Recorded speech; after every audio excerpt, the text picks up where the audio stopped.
Palliative care is a name that comes from the Latin root pallium, and pallium was a cloak to cover up things.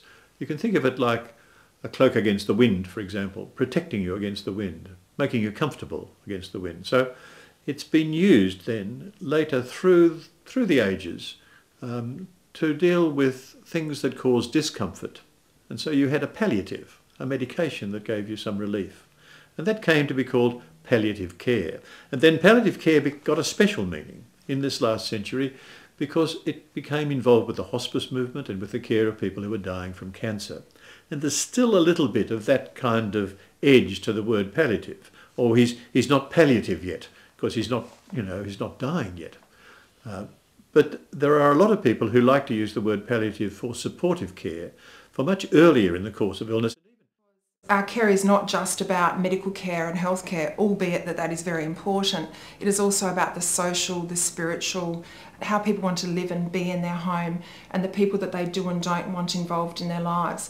Palliative care is not about reaching the destination, it's not about the death, it's about the journey. So we don't start palliative care when we enter the terminal phase, we start it earlier, and it's a continuum, it's a progression.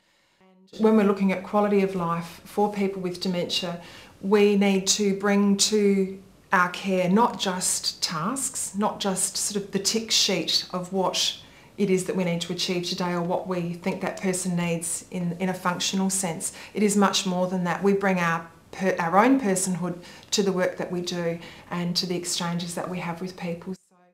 We need to think about the things that are emotionally important to them, spiritually important to them, the things that give them fun, the things that give them a sense of belonging and identity. It's the person with dementia's perspective that will give us the clues to what we can do to support them to keep on living.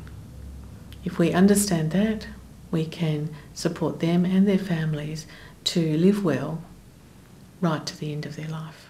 The WHO definition of palliative care is specifically, I think, more about the palliative care for people who've got terminal illness and who are likely to die, particularly from cancer.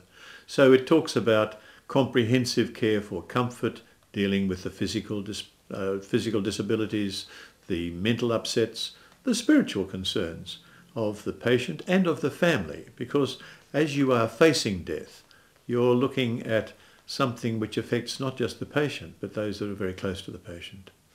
So we are looking for a continuity of care, a comprehensive kind of care, something that focuses on the patient's needs and the family needs. In dementia care, it is very important to provide an environment that encourages the involvement of families, not only in the tasks and the practical aspects of care delivery and support for the person with dementia, but also developing what we can call right relationships with not only the client but their family, their extended family, their friends and neighbours. Staff really can personalise the care that they provide.